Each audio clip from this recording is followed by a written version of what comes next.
नगरपालिका निवडणुकीनंतर लगेचच जिल्हा परिषद पंचायत समितीच्या निवडणुका जाहीर झाल्यानं इलेक्शन ड्युटी करत दमछाक झालेले शिक्षक आता निवडणूक आयोगाच्या एका निर्णयामुळे अडचणीत सापडलेत.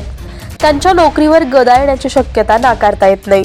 उपमुख्यमंत्री अजित पवार यांच्या निधनामुळे राज्यात 3 दिवस दुखवटा पाळण्यात येतोय.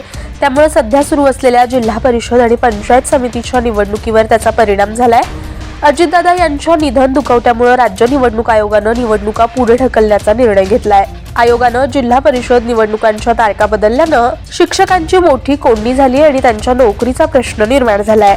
आधीच महाराष्ट्र राज्य माध्यमिक व उच्च माध्यमिक शिक्षण मंडळाच्या 10वी-12वीच्या प्रात्यक्षिक परीक्षा आणि जिल्हा परिषद पंचायत समितीचे कर्तव्य एकाच वेळी आल्यानं शिक्षक व शिक्षकेतर कर्मचाऱ्यांमध्ये मोठा पेच निर्माण झालाय. दोन्ही कर्तव्य अत्यावश्यक सेवेत येत असल्यानं नेमके प्राधान्य कशाला द्यावे या विचारात शिक्षक अडकलेत.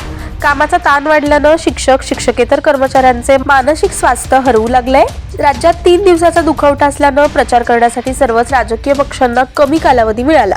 त्यामुळे निवडणूक आयोगानं जिल्हा परिषद पंचायत समितीच्या निवडणुकांच्या तारखा बदलल्या आणि 5 फेब्रुवारी रोजी 7 फेब्रुवारीला मतदान होणार आहे. 7 फेब्रुवारी ऐवजी 9 फेब्रुवारीला मतमोजणी होणार आहे.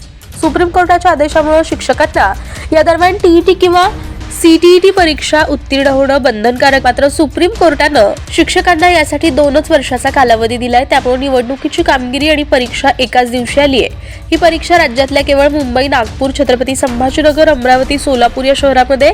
त्यामुळे निवडणुकीचं कर्तव्य बजावायचं की परीक्षा द्यायची असा प्रश्न शिक्षकांसमोर आहे.